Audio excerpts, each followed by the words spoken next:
Hello, my name's Justin the Clue, and I'm here today with Will Sloan. And you're listening to the Important Cinema Club. And today, we're just gonna have a few laughs, right, Will? Now it's time for How Did This Get Made? Hey, people of Earth, I'm Paul Scheer. And so Batman and Robin, they put nipples on the batsuit. What the fuck? We're talking about bad movies, and I have just banned you from mentioning How Do We Get Made on this podcast, because I think that was the 6th or 7th time. Yeah. So we're gonna be talking about a few of the most popular in public consciousness bad movies. Mm-hmm. Fateful Findings, The Room, Troll 2, The Output of the Asylum, Sharkando, all that other shit. Mm-hmm. So, would you consider yourself, Will Sloan, Esquire, a bad movie aficionado? Yes, yeah. And what attracts you to that? Well, you know, when I was a kid, I think maybe I'm not alone in this. I don't know how people feel, but when you're a kid, it feels good to think that you're superior to something. Yeah, There's absolutely. so little that you're superior to. Mm-hmm.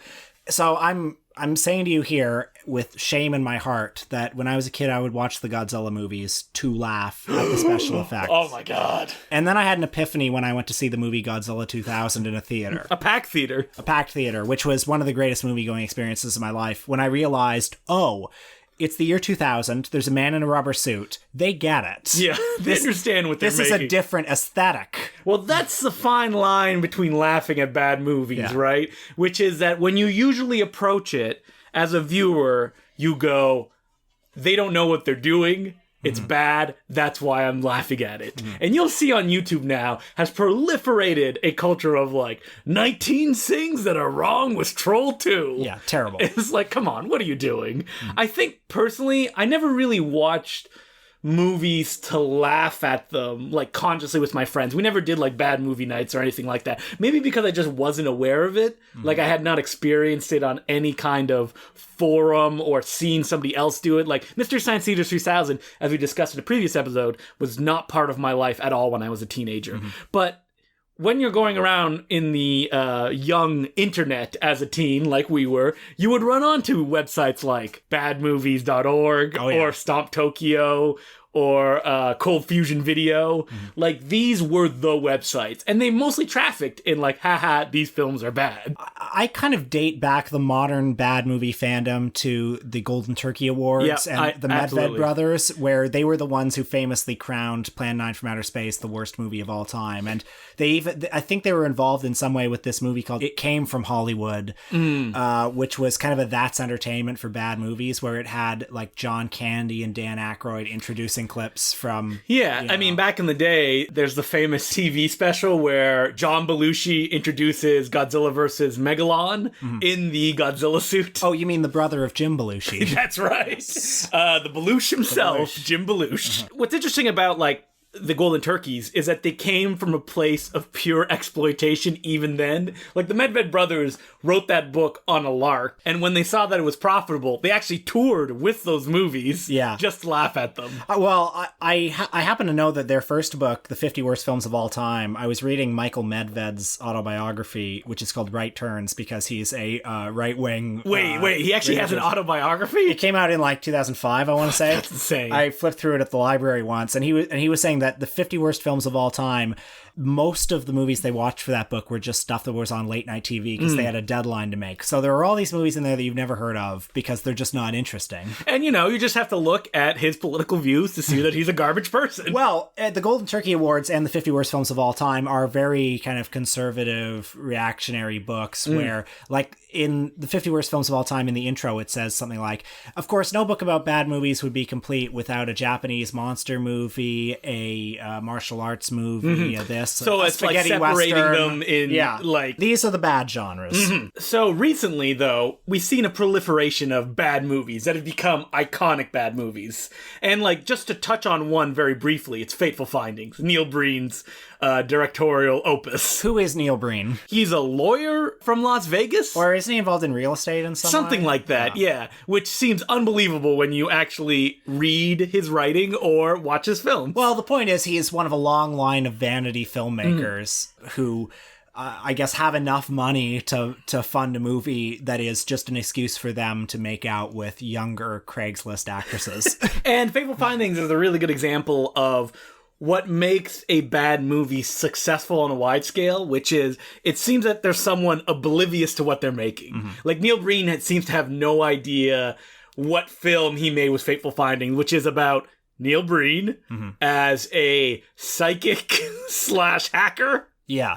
Who ends up discovering all of the world's secrets. Well, the best bad movies are the ones made by somebody who has something very important to say. It's all about sincerity. Yeah, they have something. Because that's what we need to make fun of and destroy. Yeah, it means a lot to them, but they totally fail. And I think a lot of the appeal of bad movies, especially Tommy Wiseau, is I think on some level we see them expressing something very meaningful to them and really putting themselves out there and failing, and we can almost see ourselves in that. Like we can imagine failing on such a grand and personal scale as that. So our only reaction is just to take it and crush it and laugh at it. Well, it's funny because it's so familiar, or it's something we can empathize with, or it's a horror story, like There But For the Grace of God Go I, right?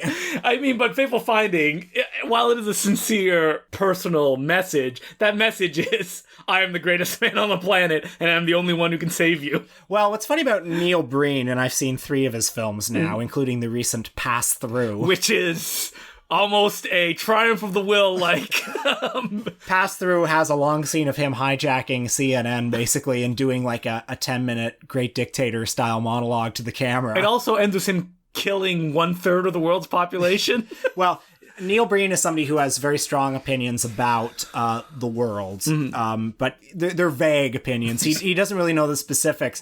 One of his movies, I think it's a bit before Fateful Findings, I Am Here Now. Yeah, I Am Here, where he appears as a space Jesus to save a post-apocalyptic world. That one envisions a world where the people who are destroying the world, which he identifies as the lawyers, the bankers, the drug dealers, the prostitutes. They are pure evil. They're pure evil, but they're also embodied by like 4 characters. Yeah. And these 4 characters, the lawyers, the banker, the prostitutes, the drug dealers, meet in an alley to discuss their evil doing. Hey, Will, it's all metaphors, all right? You watch it and you think, how literally are we supposed to take this? And, as literal as possible. And he clearly hasn't really thought about, what are these things in relation to each other? They're not just 4 like monoliths. These are things that, like, the bankers have more power than the prostitutes. The prostitutes exist because of capitalism. But he does not discuss that. He doesn't think that they are individual entities that all have their own evil goals in mind. Yeah. But in Fateful Findings, there's not really much to go on in that movie because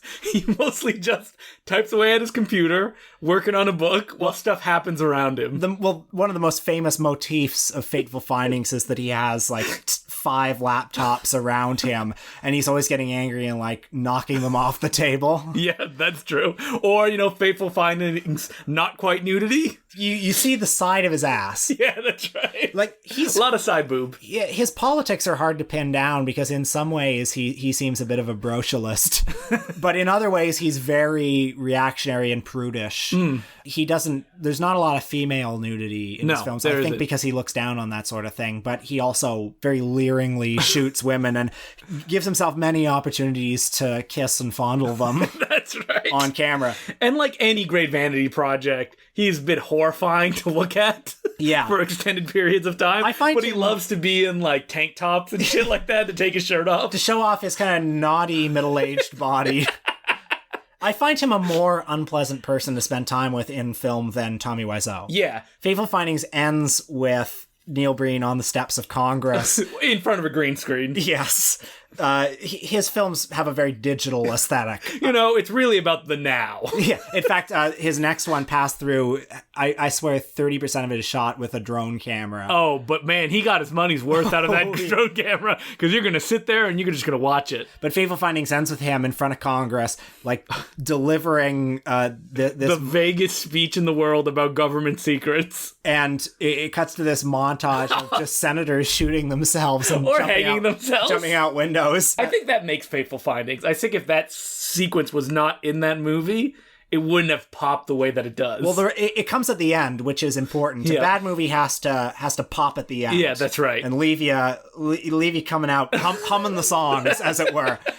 The rest of the movie is pretty slow-paced. Yes. But in a good way. Yeah, well, because its thrifty aesthetic is so Neil Breen. It's otherworldly. Yeah, that I think that it allows it to move to another level, especially when it has glowing orbs floating around through the air. His subsequent film, Pass Through, its politics are even more muddled because there's a point where he saves a bunch of refugees. At least I think they're refugees, and then he tells them to go back home to your home countries and create positive change there and change the system there, which I'm sure will be great comfort to the people fleeing Syria. But like you said, he is an idealist. He doesn't think of the realistic implications of all the stuff that he's saying. Mm-hmm. Do you think that this is the thing, right, where you're tempted to be like, is he in on the joke? Like, is this an Andy Kaufman-esque? He can't be. No, I don't think so. Yeah. He's just the way that he is. Just like Tommy Wiseau who directed The Room, has been able to be a character of personality for 17 years at this point. Wow, that's amazing. Yeah, that's crazy. If you don't know what The Room is, it's a film that... They know what The Room is, but go ahead. Hey, I was speaking to my partner Emily, and she had never even heard or seen The Room. Wow. Maybe it's past its due date. Well, there's a major James Franco film coming to a Toronto Film Festival near you. Yeah, The Disaster Artist. Mm-hmm. So The Room is Cri de Coeur from Tommy Wiseau. He wrote, directed, stars in it. No one knows how he paid for it. It has never been discovered. Famously, it cost $6 million. But when you hear interviews with him, it seems that it may actually have cost $6 million because the entire cast and crew was replaced. Mm-hmm. He shot on digital and on film simultaneously. 2 cameras next to each other. He's like Antonioni. He didn't seem to understand the difference between digital and film. You know, many scenes, he had whole sets constructed that he barely used. There's that alley set where like the 4 of them meet and the guy tells the story about me underwears. Yep. You know, that brick alley. There's a whole rooftop set that for some reason was shot in a studio, which is all green screen around it. Now it's time for... How did this get made? Hey, wait, what did I say? I said you're banned. Okay. But what ended up happening with The Room is that comedians saw it, took it under their wing, and they're the ones that made it popular. People like David Cross, Paul Rudd. It famously had this massive billboard in LA that was next to a major highway that was just his face on it. That was there for a long time, like years and years and years. Kind of like how in Toronto we have the Sicilian Vampire poster outside the Forget About It Supper Club or something like that, you know? Yeah. I mean, there's giant billboards for the neighborhood in Peterborough right now. There's one at College and Spadina. Right? Wow. Yeah. Anyway, so if you don't know what that is, you have to check it out on the internet yourself. He's a bad filmmaker for another day. Yeah, that's right. But The Room, I remember when I saw it, I laughed at it. It was funny. But The Room is a perfect example of a public destroying any goodwill you can have towards it. Well, I remember when it started showing in Toronto. It's kind of like the new Rocky Horror where people see it and they throw spoons at the screen and they recite the dialogue. It started showing at the Royal in 2009 as... I went to the first screening. I was there too. And the audience was very kind of hipsterish then. Yeah. And from what I understand, it's become much more bro-y since then. Like I remember... So the movie is pretty sexist. It's... You know, Tommy Wiseau is this great man whose wife is cheating on him with his best friend, and it's all her fault. It ends, you know, like Tom Sawyer's funeral, right? with him killing himself and then his wife realizing the error in her ways. But oftentimes in the movie, she'll say something that reveals like how ignorant she is or something, and then the audience will say, "Because you're a woman." And But in 2009, it was mostly women yelling that at the screen, I seem to recall. Almost kind of like reclaiming the sexism of the film. But from what I've heard, now it's mostly bros yelling that. It's like giving license to sexism. But I think something like the Room phenomenon or even the Rocky Horror phenomenon is something that I've never personally experienced, like never really gotten into it. So it's tough to approach it from a perspective that's not, well, I don't understand. Like, why do you like this movie so much? I thought it was super fun back in 2009. Yeah, The Room was great. Yeah. But the idea of seeing it every month to like laugh at it and make fun of it can only come from the idea of having a sense of community. I can only imagine those people that see it all know each other. They all go to the screening. It's like basically like a fan club hangout. Yeah. And that's what it's become. The movie is great, though, I think, as a bad movie. I think it's a wonderful bad movie. I think that it's also one of those magical bad movies that is shaggy enough to not, like, it's not hitting all the, like, really high points, so you have to go through the bad as well as the good to earn it. It's interesting because he got a kind of semi-professional cast and crew to make the movie. Greg Sestero of Retro Puppet Master fame. There's a guy called, I think his name is Sandy Sklar or something like that, who later took credit for directing the film, but he was Tommy's assistant director on the film.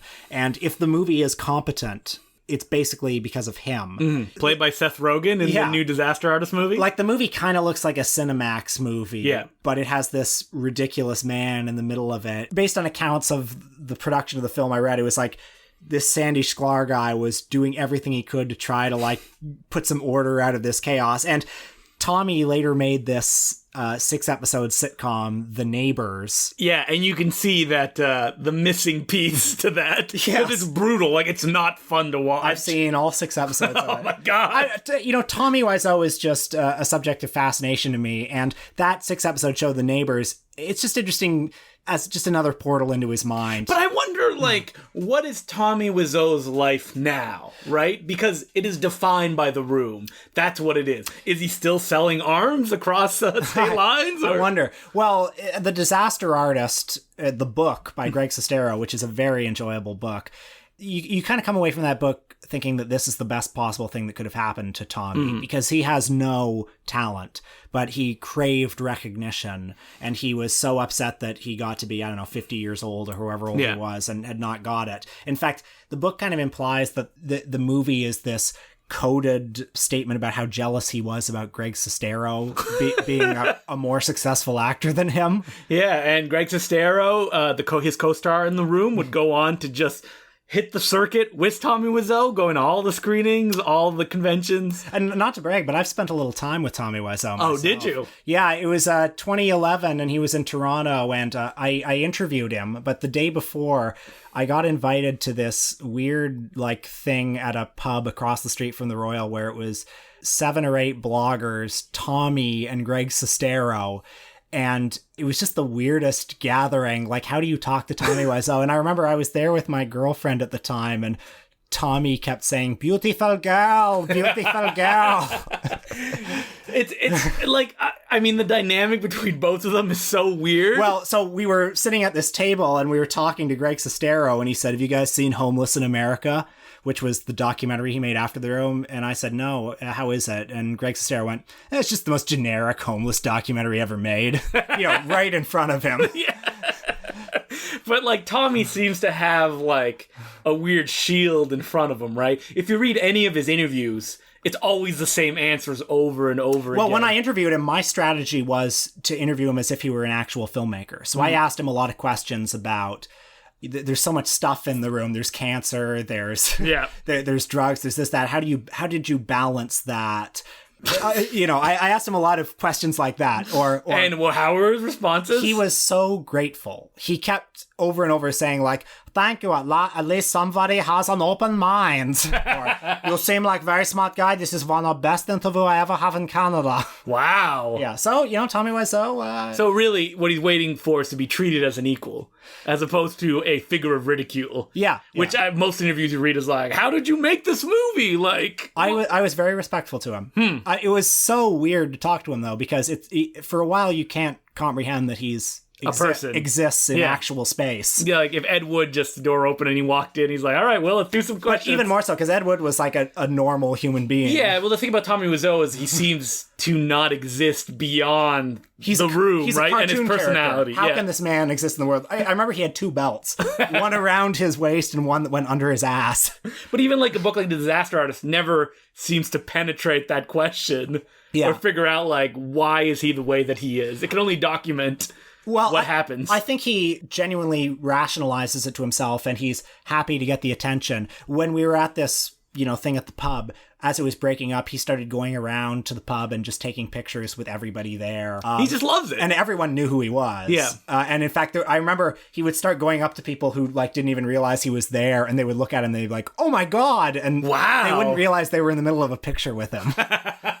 Well, I think it'll be interesting to see what happens when Disaster Artist comes out, because unlike most James Franco directed joints, which are forgettable and get kind of pushed away, all those John Steinbeck adaptations, this one has a crazy cast, and it has people who've seen it has called it this generation's Ed Wood, aka the Tim Burton Ed Wood. Yeah. Which seems a little bit baffling to me, but people that I trust have seen it and says that it's fantastic. I'm looking forward to it. So, when we talk about bad movies, when you look at top 5 bad movies of all time, one of them has pushed its way to the top and is on every list. And that's Claudio Fargaso's Troll 2. Mm-hmm. If you don't know who Claudio Fargaso is, he's not credited as that in the credits. He's Drake Floyd in the credits.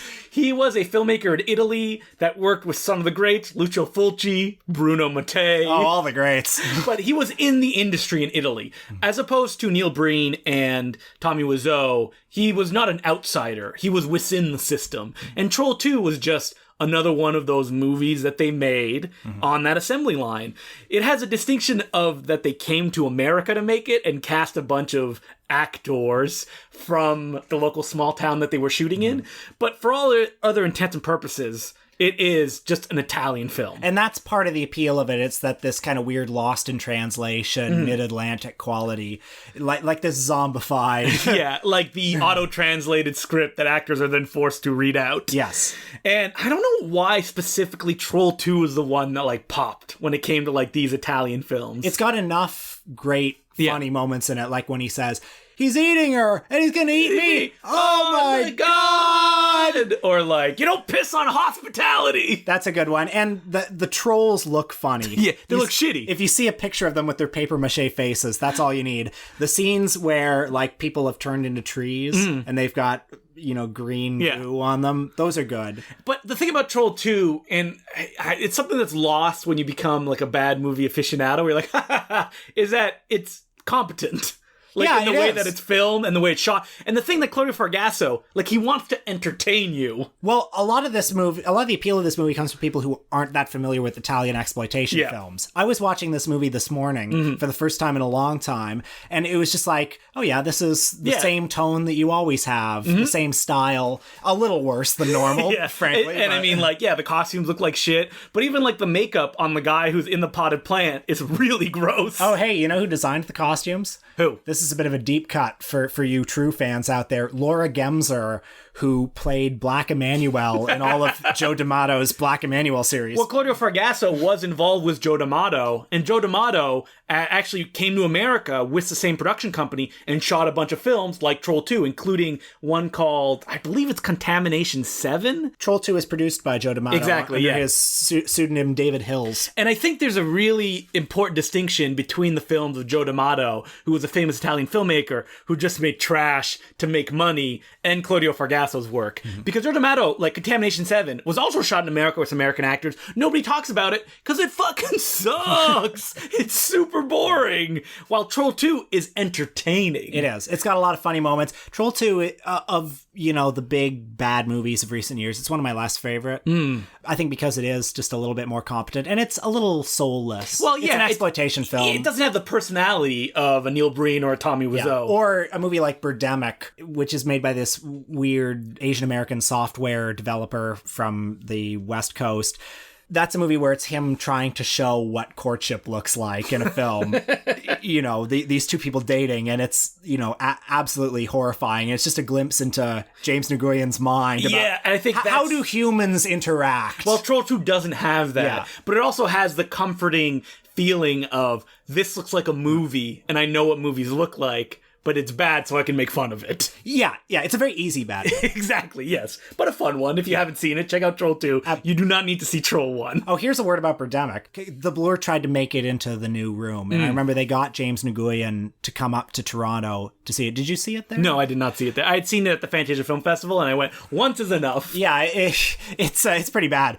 But I remember going to the bathroom, and the audience was extremely loud through the whole movie, laughing and, everything. And I remember going to the bathroom and seeing James Nguyen in the lobby, like, pacing back and forth, just, like, really nervously as everyone was laughing at the movie. And then after the movie, he went up and did a Q&A. And the guy who introduced him said, a lot of people dream of making a movie. This guy went out and did it, James Nguyen.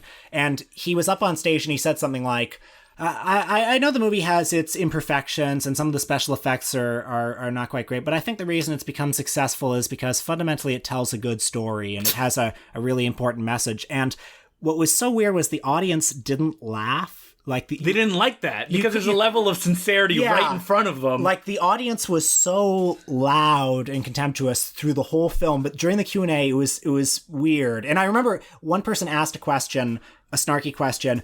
The film is influenced by The Birds. What do you think Alfred Hitchcock would think of Birdemic? Ugh. And like no laughing, no cheers. Everyone, you could sense this current in the audience that was like, shut the fuck up. When the filmmaker gets up on stage, right? Yeah. And you see how honest he is about the thing that he made, it's not as funny anymore because it's been solidified in front of you. I remember when we played Pass-Through at the Royal Cinema, and it was one of the most brutal experiences I've ever had with a crowd, because it was like, I think it was sold out, and like people needed to laugh at it. Like they needed to the point that a guy was cackling so hard, we had to go ask him, like, you gotta calm down, dude. That's a weird sentiment where an audience, like, they know this is a bad movie, so they're gonna have to get the most enjoyment that they can get out of it, to the point where the most toxic thing that can happen, where people start talking back to the screen. Don't do it, shut the fuck up. Unbearable. So let's move on to the real topic of this episode, and that's films made by The Asylum.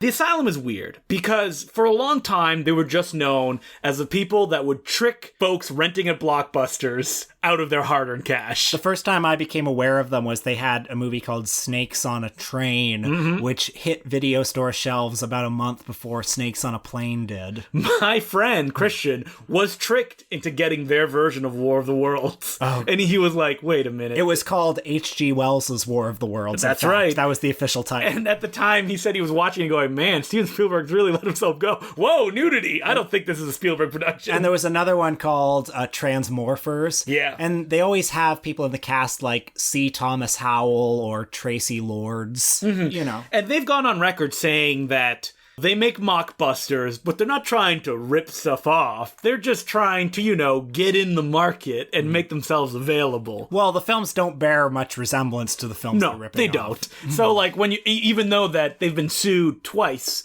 in the last few years, once for calling their film American Battleship, when Battleship was coming out, and also making a film called Age of Hobbits, which they then had to change afterwards. Yeah. Now, The Asylum on the surface, if you explained it to me, would sound like one of the most fun things of all time. A studio, the modern day Roger Corman, if you will, who's going out, exploiting ideas that are already on the market, and making their own movie versions. There's just one fatal flaw about their product, which is it's not good. Like, it's not fun, it's not funny, and there's no love in what they make at all, from my eyes. Maybe they could argue differently. What do you think? I think maybe it's fun to go out in the San Fernando Valley with a camera when you're 21 years old and shoot a movie, but... It doesn't feel like that, though. It feels like... They're joyless. 40-plus-year-olds making movies, and on their Wikipedia page, it proudly states that they've never lost any money on a movie. So at a certain point, as a business person, you have to kind of separate what's important for you. Is it you're making money on the product that you're putting out? Like maybe you're making sandwiches or something like that, and they're shitty sandwiches, but they're selling and people are buying them. Or is it making stuff that people will enjoy and people will want to watch?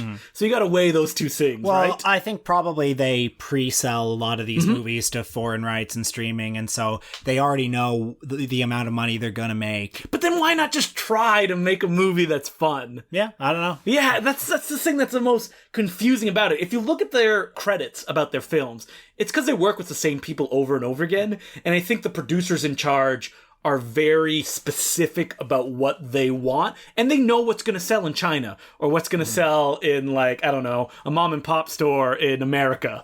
Like, they know those things, and maybe those things just turn out to not be enjoyable to watch. There's this popular perception that exploitation movies, because they fly under the radar, they give the creators more license to experiment with interesting ideas, and frankly, for the most part, it's not true. No, it's not. One of the few examples I can think of is a movie like Get Out, which was an under-the-radar production for Blumhouse, who normally just do schlocky... paranormal activity films and stuff like that. Yeah, like stuff that gets released in January, but that actually was a case where he went in there and within the constraints imposed on him did something interesting, but rarely does it happen. Well, I mean, the thing is, like, I'm sure that people could email us with a million different examples, but then there's like 30 million other films that are choking, made for TV land. We talked about in the Fertile and Ray Jim Wynorski episode that, like, they don't make those movies anymore because they make Hallmark TV films. But it's amazing how many movies like The Asylum are out there. If you follow the exploits of Cool Duder and Wet Movie like I do, like, they're constantly filming these sorts of movies. And if you go to certain Walmarts, they'll have an entire shelf of these shot on digital, no budget horror movies that you've never heard of. Yeah, like Paranormal Entity or stuff like that. Yeah. A guy who reviews movies on my website, Film Trap, actually, he loves reviewing those films, and they're shit. Like, they're awful. Yeah. Like, it's just about plugging a hole and making a profit. Like, the thing right now is that if you are an independent filmmaker and you want to make movies, you ain't gonna make any money. Because that's the system to support you really doesn't exist anymore. But if you're making these, like, cheap filler films, then maybe you will see a profit. Yeah. Like, The Asylum is obviously seeing a return. So what are the Sharknado films? So the Sharknado films was a product of The Asylum, and it was on their factory line. Like, they had a kind of weird meme hit with Mega Shark versus Giant Octopus. And if you recall, around that time, that trailer was being shared all over the place. Well, this was also, around this time, Roger Corman was making a lot of movies like Sharktopus, Dino Croc, which were Sci-Fi Channel originals that were not entirely camp, but the title is... a wink. It's tongue-in-cheek, and it's kind of flaunting its own low ambitions. I would kind of say that the Sci-Fi Network, they're the go-to place that make all these movies and shows, and that they have a pretty firm... mandate that, like, it should not be made fun of, it should not be a joke, and that's why you get very generic product that's not trying to do anything new. I remember I saw some of those movies like Sharktopus versus Dino Croc, and I'd be so disappointed that, like, why not go crazy, have fun with this? Yeah, exactly. Yeah. And that's probably just because for a long time they believed that people did not want to be reminded that what they're watching is crap. Because once a filmmaker shows that what they're making is crap, then that loses value in the eyes of the viewer. I guess that's the logic they go by. Alas, the pendulum swung pretty far in the other direction with these Sharknado movies. So, did you see the first Sharknado? No, for this podcast, I watched Sharknado 5, Global Swarming. I watched that. I saw the first Sharknado as well. It was fine. Like, it's just bad, kind of generic monster movie stuff. But it went viral at the time. Yes. In fact, I even remember... Why? I don't understand. It was the title. Why not Piranaconda or something like that? I don't know. Right place at the right time. Do you remember when Mia Farrow tweeted a picture of her and Philip Roth sitting next to each other, and it said, "We're watching Sharknado." What? Yeah. Did Woody Allen tweet one as well? Well, just as a side note, I think it's super funny that she was watching Sharknado with Philip Roth. It's like, well, she has a type, clearly. Oh, terrible. But Sharknado 5, Global Swarming. So, with the success of Sharknado, which became a weird hit on the internet, they keep making them. And their decision was to, instead of the usual, we're going to cast one star, like in the case of Sharknado, the recently deceased John Hurd of Home Alone fame and Cutter's Way, and the guy from 90210 that I don't remember what his name is. Yeah, I don't know. The blonde guy that's in Domino. After that, they decided to just pack Sharknado with cameos. And watching Sharknado 5, these cameos are for obviously the film's intended audience, which is the 40-plus crowd. Well, 40-plus or maybe like tweens. Really? Do tweens watch Good Morning America? Well, would the 40-plus crowd watch Sharknado? I would think that these movies would be popular amongst kind of like snarky online people who would live tweet it, right? Yes, obviously. Yeah. But for them to know who these people are... Well, I don't know who most of these people Me neither. It's just a wave of plastic surgery right in your face. It reminded me a little bit of It's a Mad, Mad World, where it's this constant... Like, the movie always grinds to a halt when a celebrity comes on and screen. You're like, I don't know who this is. Like, a celebrity will be like an Olympic swimmer. How the fuck are you supposed to know who that is? Every time I would recognize somebody, I would be really happy. So, like, Charo showed up as the queen. It's like, oh, I know Charo. Yeah, that's right. Gilbert Gottfried showed up for a scene in Africa. So, yeah, all the hosts of these Good Morning shows, Good Morning Britain, Good Morning America. Chris Kattan was in it. Oh, it's such a sad role. Geraldo Rivera. There was a article that came out recently about Sharknado, where it talks about how they make their movies and the unfortunate practices that the Asylum utilizes in bringing them to audiences. For example, in Sharknado 3, the actors are a union, the crew is not. The crew striked on Sharknado 3, and they fired the crew and replaced them with a bunch of other people. Terrible. At one point, Tara Reid was asking for too much money, and so they did a vote if she should be killed in one of the movies. Oh, shit. And Sharknado 5 is filled with a bunch of crazy bullshit. But it's just so passionless. Well, it's pandering. Yeah. It's like if everything is crazy, nothing is crazy. One problem I have with these movies is that I don't find the concept of sharks intrinsically funny. You don't? No. If they were monkeys, then maybe we'd be somewhere. Like a Monkey NATO. That would possibly be funny. But what if there were like sharks mixed with monkeys in a tornado? Well, that would be interesting too. Take note, Asylum. I also don't find the mere existence of Chris Kattan to be funny. No, he has no jokes in this movie. But, like, these people show up, like Fabio shows up as the Pope. Yeah. And you're supposed to be like, oh, that's Fabio. That's so funny. It's funny that he is the Pope. I felt bad for a lot of these people because somebody like Chris Kattan had maybe 5 to 10 years of being, however long he was on SNL, of being culturally relevant. And then he has to spend however long until he's able to retire increasingly desperately trying to pay the rent with this. Don't worry, the cast and crew said he did a very good job according to that article. Well, so I feel bad seeing some of these people. I'm encouraged to laugh just at the fact that these people exist. And then there are people like Al Roker or Kathy Lee Gifford on Good Morning America who show up. And then I think, well, these are people who have active careers. So why are they here? Like, if the whole point is having a joke. Well, okay, but then what is the joke? If the whole point of this movie is just to laugh at celebrities who are past their sell-by date, then why have these people in it? What's the joke? I don't know, man. The joke I sat watching Sharknado 5 stone-faced. The joke is that we're in on the joke. Yeah, exactly. That's the whole joke. So it's depressing. And it reminded me a little bit of the Ed Wood movies where it was this weird mix of, Ed Wood would have faded stars, he would have wannabes, and he would have fringe novelty celebrities all in this soup. But Ed Wood wasn't laughing at them. They were just what was available to him. And I think that Ed Wood probably liked most of the people that he worked with. Exactly. And you can feel the distaste Yeah. with everyone that appears on screen in Sharknado films. In that article, they said that Donald Trump was going to be cast as the president of America in one of the Sharknado films. Yeah. And that's the kind of casting they would do. Anthony Weiner was in one of them, I believe. Yeah, and when he wouldn't do jokes about his sexual scandal, they cut all of his lines. So I found Sharknado 5 just utterly dead air, just a hateful experience, and I did not enjoy it. Why would people watch Sharknado 5? That's the question I kept asking, because it's in on the joke, which isn't a joke. They still want to feel superior to what they're watching. Even if Sharknado 5 is in on the joke, it's bad visual effects, the bad casting, the people that are live tweeting it are not saying, oh my god, this is crazy. They're going, this is bad. I am laughing at it, not with it. The joke's on them. Yeah, because these people already know. Yeah, I know they do. The people making Sharknado know it's bad.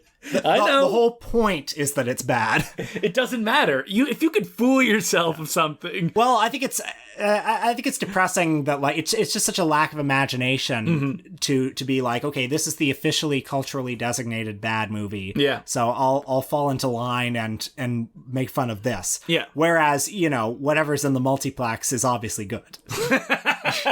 I don't understand. I know people close to me who watch Sharknado 5 wanting to make fun of it. And I'm like, I don't understand why. What's to make fun of? There's nothing to cling on to. No, it's all bad. It's a bunch of crazy bullshit. Yeah. But that's it. Anyway, hateful experience. I will not be checking the previous 4 in the series. You know what? Maybe that's what was missing. We didn't know the whole story leading up to Sharknado 5. And, the Asylum keep on trucking. I hear they have a TV show called Z Nation that is fun. They made a film adaptation of the 9/11 Commission Report. Oh, my God. They did that as a joke, basically, because apparently somebody in some article said, what are they going to do next? The 9/11 Commission Report? Really? And then they made it. but it's boring. It's just people sitting in boardrooms. But every now and then, like a filmmaker who is passionate about what he does gets to make a asylum film, and you can feel that they just kind of like suck them dry. Like a filmmaker who recently appeared on the Eric Roberts is a Man podcast, Jack Perez. He's the one who directed Mega Shark vs. Giant Octopus. And I mean, I haven't read any direct interviews about it, but you can feel him just squeaking through barely just to finish making a movie. Like The Asylum, how do you fuck up a Pacific Rim ripoff? Is it that hard? Yeah. Well, it is, yeah, obviously. It's too bad. Yep. All right, so we will continue not to watch Asylum films unless they contact us, want us to write a script, and direct a movie. Then me and Will, we're there. Do you have any, before we wrap up this topic, any all-time favorite so bad they're good movies? Yes, I do. The little Canadian number called Things. Oh, wonderful. Have we talked about it on this podcast? I feel like we have. Only in passing.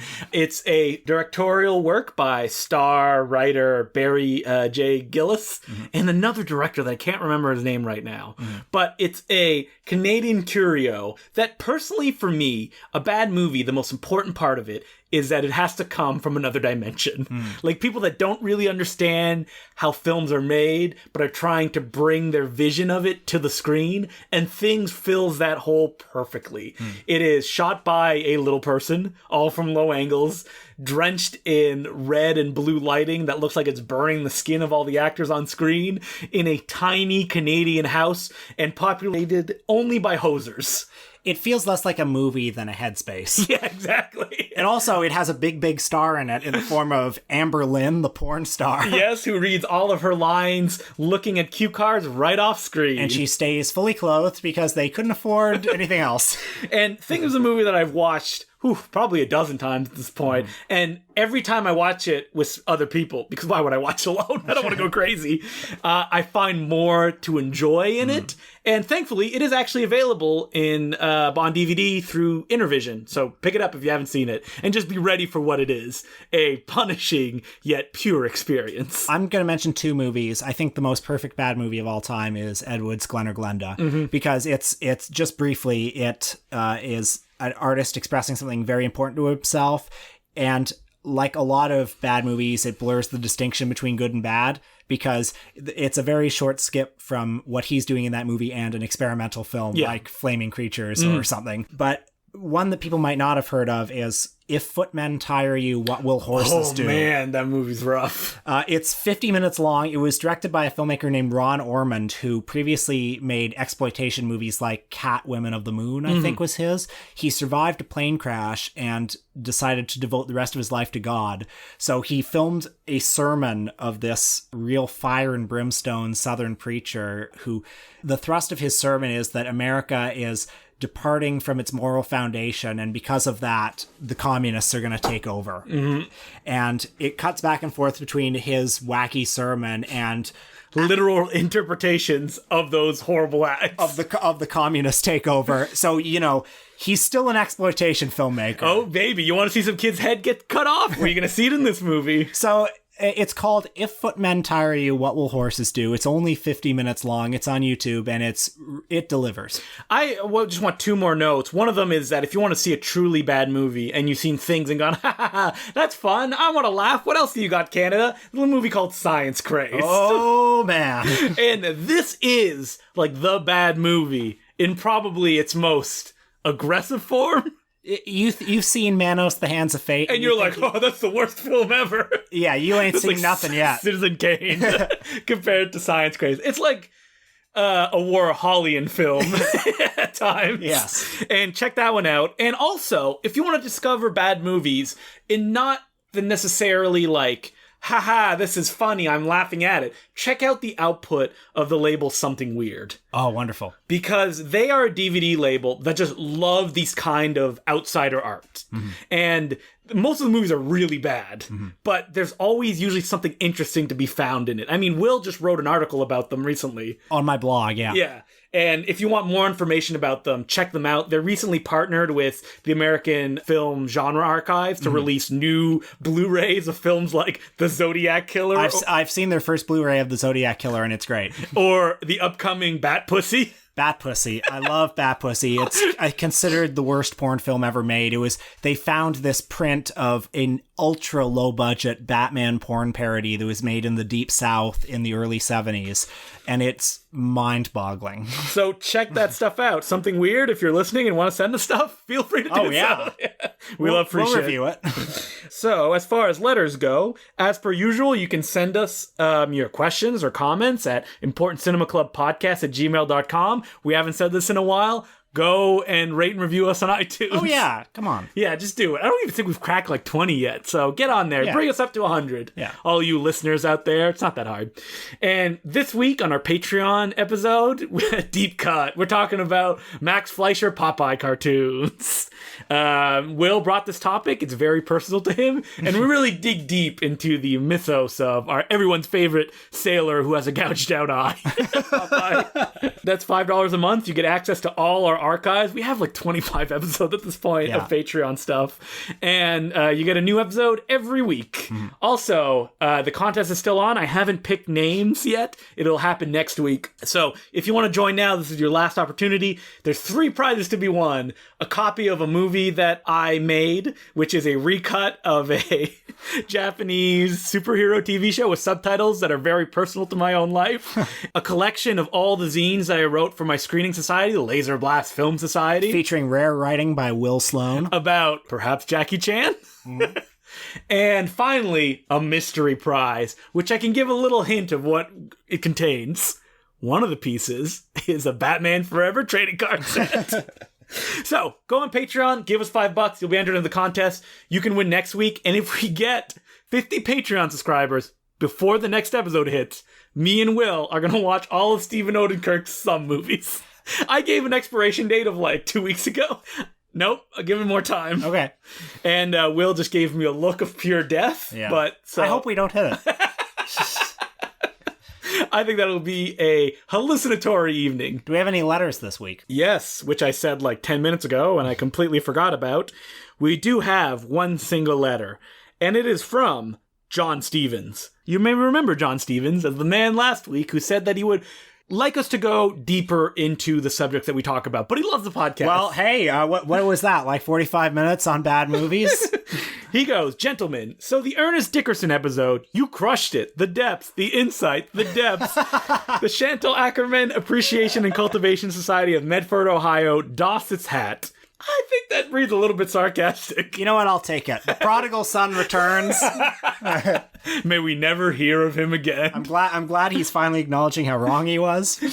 How about an episode on writer-director collaborations? Powell, Pressburger, Scorsese, Schrader, others who don't come to mind. Curious especially of what happens when they stop working together. That's it. Keep destroying it. Not a bad idea. That is a good idea. Scorsese, Schrader? Yeah, we could we've talked about Schrader before, and we just never got to him because... Might be an interesting way to like deal with Scorsese in a way that isn't so cliche. Yeah, absolutely. All right, so what are we doing next week, Will? Next week, we'll be looking at the films of Andy Warhol and Paul Morrissey. Oh boy! Flesh for Frankenstein! Of course, we're all familiar with the Andy Warhol films of the 60s, Empire, Blowjob, Eat. Yeah. These are the films he produced after he was shot, with Paul Morrissey directing, and which were more commercial in orientation. Flesh, Trash, also his horror films, Blood for Dracula, Flesh for Frankenstein. I don't think Andy was all that involved in them, frankly. No, yeah, I think that's mostly Paul's work, but was it directed by Antonio Margaretti? Who knows? All right, so that's what we're going to talk about next week. We're going to get Artie, Andy Warhol. And until then, my name's Justin the Clue. I'm Will Sloan. Thanks for listening.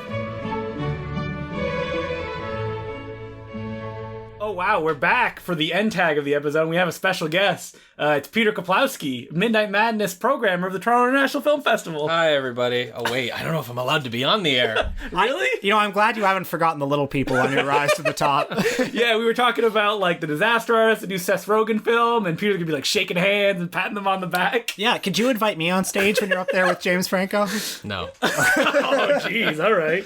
Well, me and Peter do the Laser Blast Film Society together, which is a screening series at the Royal Cinema cinema. And I just wanted to talk about the movie that we screened this month, which was No Retreat, No Surrender 3, Blood Brothers, which we showed in the only way that it should be watched, it's 35mm. Yes. And which you suggested may have been the film's very first 35mm screening in Canada. Well, at least in public, it just struck me that this collection that we've been pulling from, which is at the Media Commons. Thanks to the Ontario Arts Council. Thanks to the Ontario Arts Council, at the University of Toronto, this collection largely inherited from Lionsgate, which inherited that collection from Cinepix Distribution and CFFP. It was like a Famous Players brand. And honestly, a lot of these films feel like movies that might have had print struck for distribution purposes rather than actually screening to the public. There's a chance there might have been public screenings, but I have a feeling like the print that we have in our collection was probably not used for that. No, I don't think so. I think it was probably made, like you said, to strike like maybe VHS copies of it or something like that. Or to show to distributors, right? Exactly. Take it to AFM or to... So if you people are not familiar with No Retreat, No Surrender 3 Blood Brothers,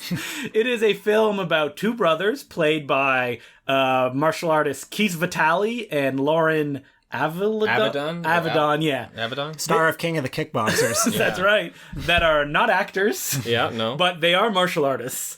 And this is a film also produced by Seasonal Films, who were famous for, in the 90s, they just wanted to make Hong Kong films in North America. That was their goal. Yeah, they were actually inspired, though, by an American writer. I think his name is David Keithberg. Yeah, who wrote all the movies. And he wrote all the movies. He pitched Seasonal the idea of doing Hong Kong-style movies with an American cast. And, they didn't really... I mean, they worked out insofar that these movies made money. Like, No Retreat, No Surrender got 2 sequels. So and unrelated completely from the other ones. Yeah, they're unrelated from each other, became a brand tool. But, I mean, basically you just take the sort of most sordid parts of, like a Snake Eater movie. Oh, yeah. All our listeners are big fans of the Snake Eater series. Like, basically... The Ontario shot of punk-up films. You take the sort of sleazy bargain bin, like American action movie aesthetics, and you combine it with the finesse and technical precision of a Hong Kong stunt team. And I think the result is like a pretty amazing kind of whiplash. Yeah, it is. Well, few movies have higher highs and lower lows than this, because the fight scenes really are unbelievable. Just incredible stunts. Yeah. And the acting is some of the worst I've ever seen. But that's what makes it beautiful, right? It is. It really does, and it makes it really endearing. Yeah, they're very committed to saying, our father is the only thing that kept us together. Apparently, the director was taking so long with his camera setups that he kept going to the writer, can we cut more lines? Can we cut more lines? Really? Which makes me... There was more lines in this movie? Apparently the movie was much longer or much acerbic than it is as it is now. But I just wonder if this led to the writer just having the characters express all their emotions in one scene. The moment that actually made me bolt up in my seat and say, oh my God, was the cameo by George H.W. Bush. Yeah, which both Justin and I had completely forgotten. We had completely forgotten. Well, because normally if a president shows up in a movie like this, it's grainy stock footage, but it's... Or it's a fake president. Yeah, or it's a fake president. But in this one, it seems that they actually went to the airport with a camera and filmed him getting off Air Force One, because it's the same film stock as the rest of the movie. Yeah. And he gets off and they superimposed crosshairs over him. Yeah. Because the plot is that somebody's going to assassinate the president. So I don't know how they got media accreditation to go to the airport and shoot or this. Even permission from the White House to use footage of they the did president. not get permission from the White House to use this footage. Yeah. Because it's just a really remarkable sequence, and I remember watching it. I had forgotten about it from the first time I saw it, but this time watching it, just seeing Air Force One land and remarking, oh, that's a very good replica of Air Force One. That's impressive. And then he comes out, and then it takes a second for you to realize who it actually is. Yeah. So when we showed the screen for the audience, they really reacted to it. They were like, woo, yeah, getting into it. They booed the villain at the end. Yeah, that's right. When I wanted to ask you, Peter, when we pick movies, what is the discussion that we have? Do we want to laugh at this? Well, I think the discussion we have is that oftentimes I want something that might punish the audience. and Justin, you hold me back. I think rightfully so for the most part. But we remind ourselves that we want to deliver with the Laser Blast screenings at least something that is going to be fun and is not going to feel mean, and that the audience can kind of join the wavelength on, and not necessarily laugh. We do try to discourage sort of empty sort of mockery where you're just laughing. I mean, that's something that we think of when we pick movies, which is like, we don't want this to be just bad movies every month that you laugh at. And I feel like everything we've shown has at least one element in it that you could like say. One? Well, like at least one. Some of them have multiple elements, but like even something as like dire as like a Winter Beast, I think. But that's beautiful. Well, exactly. I think there's something so charming about the world and the characters. How do we not talk about Winter Beast when we suggested our favorite bad movie? You know, it's a great film, but I've forgotten most of it. Really? Because I remember I need to revisit. a Will Sloan that when Winter Beast ended after we screened it, rushed home and tried to order it online. I ordered it online and then I never got it, and I got a PayPal refund because I guess they just abandoned the website. But I'd love to watch it again. But with your programming styles, Peter, I associate you with the weird vanity projects, and Justin, I associate you with the kind of like dumb as rocks action movies. Like, it's actually sometimes like weirdly switched, where I'll have like something really weird. I'm trying to think of one that we did that was like, I mean, Winter Beast was technically more of a you pick. Yeah, that was me. I was like, we should play Winter Beast. And so was The Carrier. Yeah, The Carrier as well. Which I quite love. I mean, I'm really all for like the personal vision, even if it's not necessarily like a vanity project, like something like. But you're a big believer that you can't subject the audience to a like a slow pace movie. Yeah, that's right. Well, I sometimes like those movies with the brown note soundtrack. It's just like, the Skid Kid, like where you're just like you just feel yourself rocking back and forth to the lack of inertia that the movie, like just hoping that the movie's gonna speed up. I mean, the thing is, as a poor young man, to pay $10 and then sit there and watch a movie which is like, I guarantee you'll still be over in 80 minutes. Well, when I go to doesn't feel like 80 minutes. When I go to Laser Blast, I'm always hoping for a discovery. I'm always hoping to like fuck up my brain, make me like find some weird thing under a rock. I think that's why I like these movies, though. I mean, I work as a programmer for a few festivals, and I watch a few festivals. Many. Nothing that big. Yeah, nothing that big. Toronto International Film Festival. Yeah. But I watch so many screeners and so many generic movies. I think the reason I have such an affinity for the quote unquote so bad it's good genre, which I don't like as a term, the outsider artist or centric cinema, is simply because I'm watching decisions that I have not seen done by other filmmakers. That's what I am drawn to. The fact that, you know, the Wiseaus and Breens of the world are going out on a limb in a way that other people haven't done. Well, their brain is making connections that, like, other minds wouldn't. And I feel like there is something instructive about these films because I think you can take some of their ideas and potentially make something really great out of it. I remember Nicholas Winding Refn saying after he saw Craig Denny's The Astrologer, which is like an infamous, great bad movie, a classic Laser Blast screening. Yeah, which is, you can't get this movie on home video, and hopefully one day they'll figure out the rights. How has it not come out yet? That's crazy. There's too many rights cooks in the kitchen, but. You know, he said that he wanted to actually borrow ideas from that movie and just kind of, you know, try to improve upon them. But I actually think I don't think he will. You can see a lot of like Jess Franco in Nicholas Winding Refn's films. A lot of Mario Bava. So he apparently was going to borrow scenes from The Astrologer and recreate them in Neon Demon. I think probably that Citizen Kane dinner scene. Yeah. That's a great sequence. I think he was going to try and do something like that, or like try to. But you know, I think you could look at a lot of the movies that we show and a lot of famous bad movies and take ideas from them and actually maybe make them more palatable. But that dinner scene in The Astrologer, I think, is actually good. Yeah. I think that it's an interesting idea executed in a way that's actually fun to watch. And something else, Peter, before I knew you were on the ground floor as Troll 2 Man. Yeah. I used to say that if you had died 10 years ago, you would have been buried in a shirt that says Nilgob. Peter has a cameo in Best Worst Movie, the documentary about Troll 2. And you didn't discover, you just heard it from someone else, right? I heard about it. I actually heard about Troll 2 because I heard about Troll, someone on like the Chud podcast. The Chud podcast. The fourth episode of the Chud podcast, when podcasts were just being born.